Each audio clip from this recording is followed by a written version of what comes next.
People everywhere are starting to listen to him. He's going on French, British, Italian, Japanese television. This is the wide world of Weingarten. Wide World of Weingarten. It's 1 p.m. Friday, December 3rd here in Los Angeles. Got a bunch of stuff to go over. College football, golf. Got some baseball card stuff to go over at the end. So I'll jump right in. It was Thursday night football last night. Cowboys beat the Saints 27-17. Taysom Hill went over his 214.5-yard passing total with a garbage time 70-yard touchdown pass. I think the fourth quarter, the end of the fourth quarter sequence had a huge swing for a lot of props and live betting.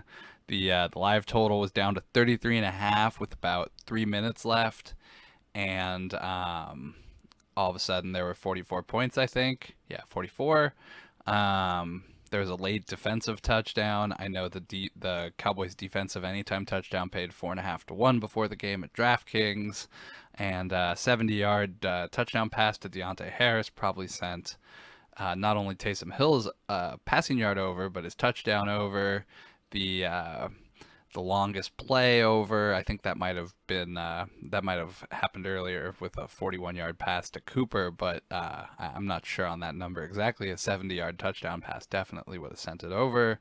But yeah, I could think of a couple other props that were swung late in that game, and then there was the Cowboys team total in the second half over.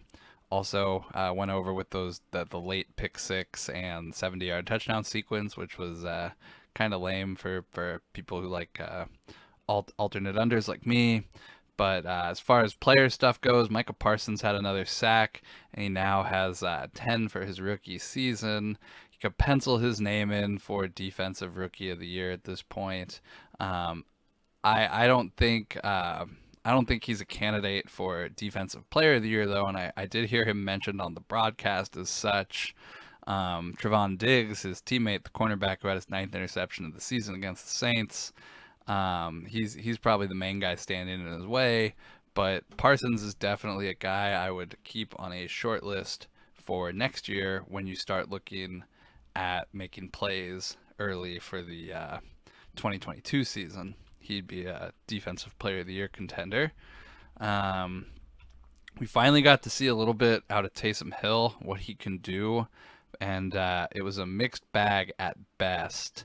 4 interceptions, sub 200-yard passing performance before garbage time, and only 1 touchdown before the garbage time touchdown I've referenced a couple times. But I do wonder how much his foot injury was partially responsible for some of those interceptions. You know, when you have a bad foot like he does, it could be hard to plant and really get into the throws the way you need to at the NFL level. So it wouldn't surprise me if his foot injury was partially responsible for his poor performance last night, and he still managed to run for 101 yards on 11 carries, so he'll go down with a very obscure box score of 4 interceptions and 100+ rushing yards, which got me thinking about how great Hill would have been if he could play in the NFL in the 1960s or 70s, where he could play a halfback, throw passes like Paul Hornung did in Vince Lombardi's offense. I know it'll never happen, but it's interesting to see what Taysom Hill could do. He might just need an off season to get healthy, and you know, now he has a mallet finger injury, the same as Russell Wilson had, so I don't think we'll be seeing him next week. But he might just need some time to get his injuries all taken care of and a full training camp as a starting quarterback before we see what he could really do. But again, that's kind of guy I'd make a note for 2020 that you know, if I can get some 200 to 1 odds on him or 300 to 1 or something on some quarterback stuff, you know, like MVP maybe, take a look at that. I don't think we'll see 200 to 1, but you know, you never know what sort of crazy numbers you might see. But yeah, I have a note on him for next season to take a look at him. But nothing this year with Taysom Hill. The Saints look like they're dead for the playoffs almost. They're like 1 loss away. So the Cowboys got the win that they really needed after dropping that Thanksgiving game to the Raiders. Trevon Diggs, I mentioned he had an interception. He's back in the forefront of the Defensive Player of the Year conversation. He's 5-1, second favorite behind Myles Garrett at 2-1. I think the 5-1 is probably not the best number to bet, but it's interesting. I think Diggs, being the lockdown corner he is on a playoff team versus Garrett having a bunch of sacks on a non-playoff team, it's worth monitoring, and a lot of it comes down to how you value sacks versus interceptions. I've seen some different stuff written about it. Like I mentioned, Bill Barnwell talked about how the interceptions are more important when you contextualize that the interception rate by quarterbacks is down, in the last 10 years or so. So I do keep that stuff like that in mind when I see Diggs's 9 interceptions. But further down the list, TJ Watt, he's probably not winning 7-1, missed a game with COVID on a non-playoff team that just gave up 41 points to the Bengals. I'm not super interested there. Matt Judon, I am interested in at 8-1. I think the best numbers are gone though. There was 20-1s, 40-1s, 35-1s out there recently. I've been talking about him. I wouldn't rush to bet 8-1 now. Aaron Donald, I don't think I would bet at 12-1 just because the Rams on this current 3-game losing streak. I think voters are not going to recognize Aaron Donald whether he deserves it or not. And I mean, I've talked about it before. He's continually the best defensive lineman in the NFL, but sometimes voters get fatigued and see past it. So I recognize that 12-1 is a realistic price at the moment. I'm not dying to get in on that. J.C. Jackson, he's another deserving cornerback. He's 18-1, but he's kind of blocked by his own teammate Matthew Judon and Trevon Diggs. Also being a cornerback with more interceptions hurts him. And then as I was starting to record this, as I was doing my notes, Micah Parsons got added to the pool by DraftKings, Defensive Player of the Year at 20-1. And I think that's kind of low. I don't know if he opened 20-1 and I missed it, or if he opened at a higher number. It wouldn't surprise me if he opened at a higher number and someone bet it down. I don't think it's a great bet though. I think, like I mentioned, his own teammate Trevon Diggs is kind of in his way. And then there's Myles Garrett, who I've talked about is 13 sacks on a losing team. How much do you value garbage time sacks? In terms of just stuffing the stat sheet, but you can't argue that Myles Garrett's great. I see clips. There's 2-3 guys trying to guard him, and he just throws them around. I just think this is an award that should probably go to a player on a winning team as opposed to a player on a losing team. So I think Garrett's prices have been continuously too high. He shouldn't be the favorite. He's just one of several contenders in this field down the stretch. But I think it is kind of interesting. Parsons is probably, like I said, a 2020 Defensive Player of the Year candidate. He is responsible though for creating a lot of the pressure on those interceptions that Diggs gets. So I think you just kind of have to recognize that Micah Parsons is kind of an immediate all-pro level player, not necessarily a Defensive Player of the Year, but we can pencil his name into that Defensive Rookie of the Year stuff pretty hard. I mean, I might even be able to take a pen out and put his name in pen. I don't think we're going to see a major change there. But the other thing that stands out with me for Diggs for Defensive Player of the Year is the last 2 weeks, the both Cowboys games I've watched on TV, and I've heard the announcers talk over and over again about Anthony Brown, and it's not that they're singling him out, it's just that he's always in the action because he's being targeted, he's being penalized for pass interferences, and it just shows you how much other teams are not targeting Trevon Diggs' side of the field or wherever he is. And it's unfortunate for Anthony Brown, who is seeing himself on TV way more than he wants. But Diggs deserves some serious Defensive Player of the Year consideration. Then I have 2 notes for Sunday. The Jaguars are going to be without their best cornerback, Shaq Griffin. He's out with a concussion versus the Rams. He's, like I said, best cornerback. Rams have like the fourth best passing offense, so it wouldn't surprise me to see big passing numbers from Stafford, seeing him get back on track. Still doesn't necessarily mean I think they're going to cover a 13-point spread, but I would look at some Stafford props probably for Sunday. And then Daniel Jones is out for the Giants. Mike Glennon gets the start. Jones has kind of been a bum, so I'm not really sure that this is going to make much of a difference. I see the Dolphins are up to 6. I don't think I'd lay 6 with the Dolphins. Glennon's not a great quarterback, but I'm not necessarily sure he's a downgrade to Daniel Jones, anything but maybe his ability to run around. But I think the Dolphins' schedule, like I mentioned the last couple podcasts, puts them in a position to sneak into the playoffs. If they can win this game, they have a bye week. They go play the Jets. Low total, it's 39.5 points for this game with the quarterback change. So keep an eye on the Dolphins this weekend. I think they are on the fringe of getting back into the playoff race. And then tonight we have a Pac-12 championship game in Las Vegas. It's a rematch between Oregon and Utah. Oregon lost 38-7 to Utah on November 20th. I'd probably take Oregon plus 2.5 here, but this isn't a game that really interests me much from a betting standpoint this weekend. I'm not dying to get involved, but I guess we're probably going to see one of these teams in the Rose Bowl on January 1st, so I should watch it because I'll be at the Rose Bowl. I'd like to see who we'll be seeing again.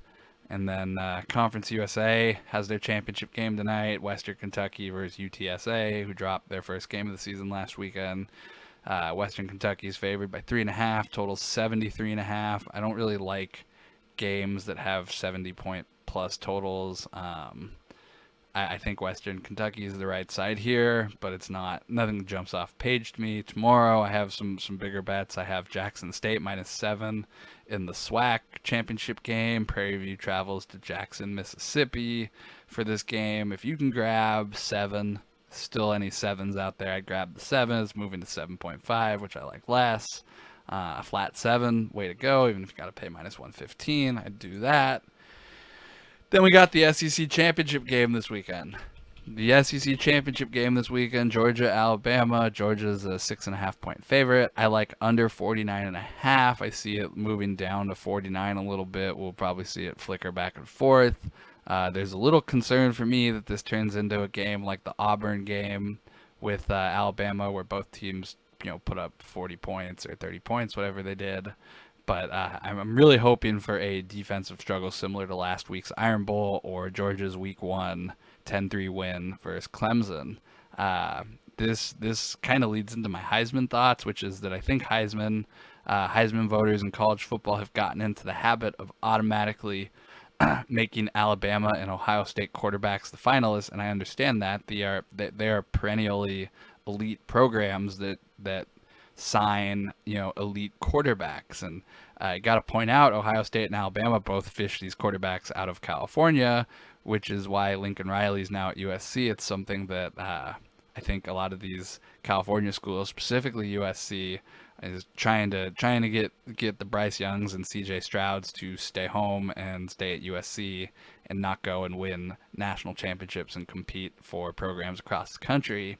But Alabama and Ohio State always have the ability to recruit the best players at any position in the country. So it's no surprise that every year they have freshmen and sophomores in the Heisman race. And it's no surprise that Bryce Young is the favorite. But I have a hard time buying that he's a deserving favorite at the moment, even though I can't argue with his stats. He has 3,901 passing yards, 40 touchdowns, only 4 interceptions as a true freshman in the SEC. But he lost to Texas A&M on the road. I'm not impressed. This is potentially a 2-loss team after a loss to Georgia tomorrow, potentially. And like I said, you really can't ask more than 40 touchdowns, 4 interceptions in the SEC, but he was only 25 for 51 versus Auburn. Didn't do much until that final drive, which it was an impressive final drive, but people kind of forget the first 49 minutes of the game where the Alabama offense did absolutely nothing. And then he was 28 for 48 versus Texas A&M, and Alabama's only loss so far. He still threw 3 touchdowns in that game, but I'm not really impressed when you look at the rest of Alabama's schedule, who we put these numbers up against. They played Miami early in the season. They played Florida. Florida actually played them tough. Bryce Young was 22 for 35 in that game. It was a 2-point win. I think he did have like 2 or 3 touchdowns still, again, in his defense. But Ole Miss, Southern Miss, they beat the hell out of both of those schools. Congratulations, Southern Miss, Ole Miss aren't ever known for having elite passing defenses or defense, at all. And neither is Mike Leach at Mississippi State, who they beat like 49-7. I don't even think Bryce Young mattered in those games. You could have put the Alabama backup in those games. They probably still would have beaten Southern Miss, Mississippi State, and Ole Miss. You probably could have put the third string quarterback in, and they would have won those games. And it's kind of one of those interesting things. How far down the Alabama quarterback depth chart do you think you have to go before the quarterbacks start losing games? I'm not sure. I think you'd probably have to go at least 3 deep, though. And Bryce Young, I'm not sure he's the best player on his own team. I think Will Anderson is the best player on Alabama. I'll get to him in a minute. There's CJ Stroud. I think I mentioned him a little bit, but I didn't go into his stats. He has 38 touchdowns, 5 interceptions. He's probably not going to be a finalist thanks to losses against Michigan, Oregon State. But he does have the Big Ten championship game coming up this weekend tomorrow to make another statement. Kenneth Walker was making a serious push for a while at Michigan State. Then Ohio State came along, put an end to that with a 6-carry, 25-yard performance in a major nationally televised game. Kills him. He probably will be a finalist just because he's the best running back, but his campaign is over. As is Matt Corrals, who saw his odds drop early and was one of the co-favorites with Bryce Young, which I never got. I told everybody. I mean, you were able to bet minus 450 no on Matt Corral at Circa at one point, but his odds were basically shot after they lost to Alabama. I didn't see any way he could really catch Bryce Young, barring multiple losses from Alabama, which never happened. Could get their second loss tomorrow versus Georgia, though. Then there's Kenny Pickett. Kenny Pickett at Pittsburgh, 4,066 yards.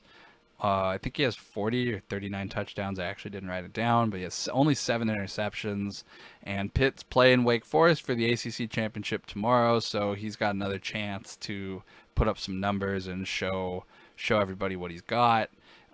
If we're talking about finalists, I do think he's going to be a finalist, and he'll get to New York for the ceremony, but that's probably contingent on a win against Wake Forest. A loss, a bad game from him could potentially drop him out of the final 5, but I don't think he's going to win. I do think he has a compelling case that should be considered, but I think he kind of gets lost in the mix with the SEC players. And that leads me to the 2 guys I think are the best candidates in relation to their odds. And that's Jordan Davis, the defensive lineman at Georgia, and Will Anderson, linebacker at Alabama. Will Anderson's case is pretty simple. He means more to Alabama as a team and defense than Bryce Young does to the offense, where he could be replaced by any number of quarterbacks on Alabama's roster or, transfers from other schools, whatever. Anderson's having one of the best defensive seasons in college football since Ndamukong Suh or Aaron Donald are similar comps, although those guys are defensive linemen. He has 30.5 tackles for losses. That's more than both Suh and Donald had their best, I think, senior seasons. I think Donald left as a junior. His 14.5 sacks beats both of them. And it's hard for defensive players to get recognition for the Heisman. Nobody's won since Charles Woodson did. And before the season, I did say that I think a defensive player could win the Heisman this year, but I thought it would be Darryl Stingley Jr. at LSU. So I was a little off there. I would not have had Will Anderson if you'd given me 50 or 100 picks deep in the Heisman. I don't think I would have picked Will Anderson out of any lineups before the season. But there were some big numbers out there on Anderson earlier this week. 66-1 I saw at Bet365. Saw some 50-1 offshore, which I actually missed. I really wanted that number. I thought it was Wednesday. I thought I could wait till Thursday to bet it. I came back on Thursday. It was down to 12-1. I was kicking myself a little bit for that. Got some 40-1. I think I got that at Barstool. But yeah, I missed the 50-1. I got left with 66 and 40-1 though, so I'm not terribly upset there. I think if Alabama wins this weekend, it's not a very high-scoring game. Anderson's going to get some more recognition. We could see his odds drop at the end, similar to how we saw Devonta Smith overtake the field at after the SEC championship game last year. So don't rule out that a player can come out of, not necessarily nowhere, but can come out of the field championship weekend and overtake the favorite. I think Bryce Young minus 240 is a bad bet. I don't see him being that big of a favorite over any of these guys in the field to be the winner with time left for other players to make a final statement. But if Georgia wins, I'm assuming it's not going to be a high-scoring game. If it's a high-scoring game, you could throw out much of this analysis. But if Georgia wins, that should hurt Young for Heisman. That's going to be his second loss. And again, I'm assuming he's not going to have a great game if Alabama loses. So Jordan Davis, the defensive lineman at Georgia, his stats, they don't necessarily jump out to anybody. He's only got 2 sacks. I think he has like 10 or 14 tackles on the season. And he does have 1 rushing touchdown, which is nice. But, you know, the 1 rushing touchdown isn't going to win him the Heisman. But if you don't know necessarily who I'm talking about, or if you haven't Googled a picture of Jordan Davis, take a second to Google him and see what he looks like, because he is a massive human in a sport full of massive humans. He makes 300-pound SEC defensive linemen look tiny. He's the number 1 graded run defender in the SEC among defensive tackles, and he's the most important player on the Georgia defensive unit that's currently 12-0 and given up double-digit points only 4 times this season, with a high of 17 points to Tennessee. That's extraordinary. Even if you only say, well, he only has 2 sacks, 14 tackles. I mean, you just have to watch the game to see what he does and how he impacts the play on the defensive line. And you know, he's taking up 2 or 3 blockers. It's letting everybody else do what they do, because he's busy, you know, taking on 2 or 3 guys at once.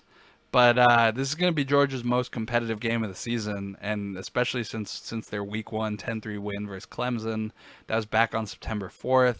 I still think it's less likely that Jordan Davis gets serious recognition for Heisman, even with the Georgia win, just because of the lack of stats. But I do think you have to recognize that he's the best player in college football this season. He's the best player on the best defense on the best team in college football, and that should count for something. I was able to bet a little bit on him at 100-1. I have more money on Anderson. I think Anderson's a better bet just because of the stats jump off the page more. So I have, like I said, I have more money on Anderson, but I'm really hoping that this is a 3-0 football game. Alabama winning 3-0, Georgia winning 3-0. I'm okay with either, but I think we can see a non-quarterback overtake the quarterbacks this weekend, much like we saw Devonta Smith take the lead in the Heisman race last year. So we'll see. The SEC championship game is the biggest game this weekend, and my money's on under 49.5. I would probably bet more alt unders, but I'm taking a break from that this week after the big loss on the Iron Bowl last week, and we're gonna take a quick break. No, actually, hold on. 3, 2, 1. 3, 2, 1. Welcome back, Wide World of Weingarten. Just took a quick break. Now we have the South African Open to go over. It's the second round, or the second round just finished actually, and at least finally have a little bit of good news for golf this week. Justin Harding, one of my bets this week, is currently tied for second at 9 under, trailing only Ollie Becker at 12 under. Good spot to be right there, tied for second going into the weekend. I like being tied for second. I don't love being 3 shots back, but there's a big difference between being 3 shots back to Colin Morikawa or John Rahm as opposed to Ollie Becker. There is live betting right now. I debated betting some Becker plus 650 here before the start of the third round, but I'll probably hold off and see how the third round plays out before I decide if I need to get more involved in the tournament. There's always a chance Harding or anybody you bet on comes out and shoots 3 over and kind of takes care of themselves. But I feel pretty good holding some Harding 28-1 going into the weekend. I expected him to play well, and he is. So that's really all you can ask for when you make a bet like this. I do see a couple guys lower on the board that can give the leaders some trouble this weekend. Lyle Rowe and Henny Duplessis will both look to make a move up the leaderboard from where they are. I think they're at like -6 or -7. Daniel Van Tonder, who ran down Harding late in the Kenyan Safari Classic earlier this year. That was a random second event in Kenya that they played due to COVID quarantine, having to keep people there long enough. So they played like Sunday to Wednesday in a second event, and Van Tonder won at the end. Harding won the event before. They had a day off, played again. He had played 3 great rounds, kind of crapped out. The 4th round is 8th round of the last week or so. Not surprising, but hopefully history doesn't repeat itself this weekend. I'd like to see Harding get a win. I'm sure he would like to see himself get a win as well, but if he's in contention after the third round finishes up overnight, I'll record something tomorrow about what to do going into the final round. If not, probably next podcast will be Monday. The Hero World Classic, whatever they call this event in the Bahamas, not a PGA event, is finishing up the second round right now, and it looks to be a good leaderboard out there this weekend. More mainstream names. It's Bryson DeChambeau currently in the lead at 11 under. Brooks Koepka right behind him at 10 under, tied with Colin Morikawa, who could jump up to number 1 in the world with a win this weekend. Tony Finau, who I've never won money on and lost money betting against many times, is currently up there at -9 as well. It wouldn't surprise me to see Morikawa win again this weekend. He's currently plus 330 live, which is not a great price for 2 rounds of golf left against some of the best players in the world. DeChambeau plus 250, Koepka plus 600 for comparison. Then there's Rory 11-1. Rory 11-1, 4 shots back is a kind of decent event, kind of decent bet, but I'm kind of just apprehensive about the idea of watching Rory and Morikawa golf again for the 3rd time in the last couple months. It's like I'm just kind of bored. I realize how good they are. I just don't really care. Wouldn't surprise me though to see Morikawa win. Probably time to start talking about whether or not he's one of the best player in the world as opposed to one of the best. It's off-season sort of stuff, but he showed up at the CJ Cup. He showed up at the race for Dubai final, and here he is again in the Bahamas. He won the Open this last year. There's really nothing Morikawa can't do. No surface he can't play on. The guy is pretty elite. But we'll circle back here tomorrow if there's a Saturday episode. Otherwise, there'll just be a golf recap on Monday. And then I wanted to get into the baseball card stuff. If I mentioned twice before, I have a giant box here, if you could see it. So this is all full of baseball cards. I'm trying to get the camera so you can see it all. So what happened is I bought a bunch of baseball cards during the regular season, but I'm busy gambling every day and paying attention to a whole bunch of stuff. I don't really open my mail, so what you're looking at is like 6 months of baseball card purchases, or probably like 9 months. I don't even know the last time I opened a baseball card, but these have all been sitting there in a bag next to my desk for months, and I don't really have anything to do with them, so I figured finally I'll just open them 1 or 2 at a time. There's no plants in the bag. Like, I didn't seed it with anything amazing. It's just literally what I bought throughout the months. Some of it is good stuff. Some of it's going to be absolute crap. We're going to look at it and be like, what was I thinking? And then I'll open another card out of embarrassment for opening that card. So I have no idea how long this is going to last because I don't know how many cards are in the bag. I'd say probably 20, 30, 40. So we'll be here a while. I'll do 1 or 2 a day. And we'll start with one today just to see how it goes. I don't know who's in there before. There's no, I didn't write anything about them. So I'll tell you what I know. I do know most of these guys. Some of them are prospects. There is a Juan Soto card in there that'll pop up randomly. So let's see. I'm going to stick my hand in the bag and pull something out for today.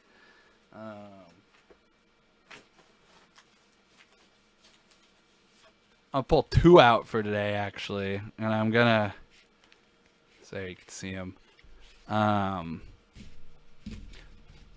There's some in there that I'm gonna need like scissors or something to open, so I don't have those with me today. I'll prepare better next time, so you see I'm opening.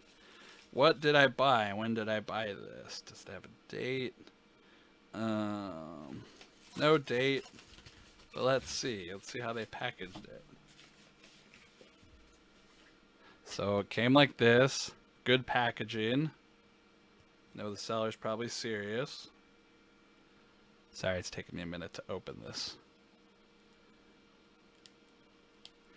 Next time, I will have a knife and scissors and whatever else is needed to make this go quicker. But today I don't have that. So let's just see what I purchased.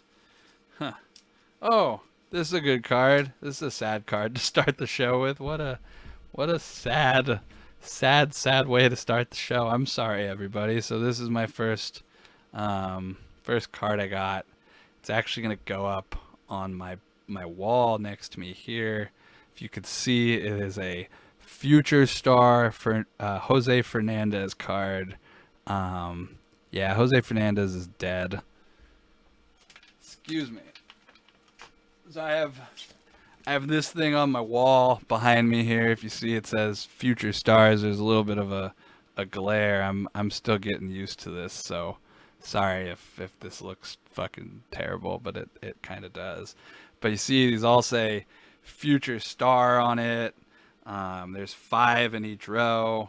Like I said, I'm still learning how to deal with this camera. So, here's what it looks like. But Jose Fernandez will be joining this board with Mike Trout. And if you're familiar with this, by the way, if you're wondering what this is, there's a Bo Jackson card right there. That's the 87 Topps Bo Jackson Future Star card. It's a classic card. And you see these other ones here. There's Rafael Palmeiro. That's actually an actual 87. But the rest of these are Topps reproductions from various years. Jose Abreu, Freddie Freeman, a bunch of stuff. Sorry, I'm having trouble holding it up in a way you can see it. But yeah, so that hangs on my wall on one of my baseball memorabilia things behind me. But so the first card is a future star, Jose Fernandez, that's going up there to complete that thing I started months ago. That's actually kind of sad that was the first card I pulled. I remember finding out when he died. Kind of sucked. He really was one of the best pitchers of his, I guess, his generation at the time when he died in that boating accident. But I enjoyed betting on him. I enjoyed watching on him, and he was one of the few pitchers at the time that you could be confident in, that, he had guys on base and, not be in a good spot. And you're like, oh, well, it's Jose Fernandez. He'll get out of it. And he usually did. And I do think he won his last start before he died. I think I recall betting on that. But he's a good guy. Sucked to see that happen. Opening this next one. Let's see what we got here. I bought this in May 25th. What was I buying on May 25th? Oh, hey, this is a cool card. This is, at least we got something cool to start with here. It's a Kybert Ruiz Bowman Chrome purple autograph. See, it has that first. I like to collect those cards with the first on it. It means it's his first Chrome card. I don't have a price on that at the moment. Let's see if there's a receipt. I could tell you what I paid in there. Nope, no receipt. I don't know what I paid for it either. Probably paid $200 for it is my guess. I'll have to look up on eBay what it's worth now. But yeah, that's a cool card. Kybert Ruiz, one of the Dodgers' top prospects this year, got traded to the Nationals in the Max Scherzer deal. He's a very good catcher. Sad to see him leave the Dodgers, but the Dodgers have a log jam at catcher with Will Smith. Diego Cartaya's down in single A. I know there's a Diego Cartaya card in there we'll get to at some point. But yeah, he got traded. He'll be the starting catcher in Washington, probably for a while. He's good. I'm happy to have that card, but it's probably something that'll end up back on eBay in the near future. My goal as I go through these baseball cards more is basically I'm gonna keep 25 of them, like a 25-man roster, and everything else got to go. I'll make moves, but to bring in a new guy means that somebody's gotta go, and so we'll start kind of looking at some of these cards and the buying and the selling as the off season gets more underway. But that's what I got to start with today is a Jose Fernandez future star, which I'm guessing this is probably worth a couple bucks, maybe $5 at the most. It's just going up on my wall with the other 87 Topps stuff. I think the 87 Topps, just as a design, this is the 87 Topps. This is a retro card or whatever you want to call it. But I think the 87 Topps is pretty classic, even though that set is like one of the most produced sets of all time. And then Bowman Chrome, I don't know what year this is. I'm guessing probably 2018 if I had to guess. It's number 186 out of 250. The purples are out of 250. It's autographed. I tend to collect the autograph stuff. I don't know why, because I don't really care about autographs one way or the other. But yeah, Kybert Ruiz and Jose Fernandez is how the baseball card stuff starts. And I might be back tomorrow with some golf stuff. If I'm not, I'll be back Monday with recap and more futures to go through. There will always be more futures to talk about. So decently long episode today. Hopefully you enjoy it. I recommend you listen to it at 2x speed, but that's just me. Thanks for listening.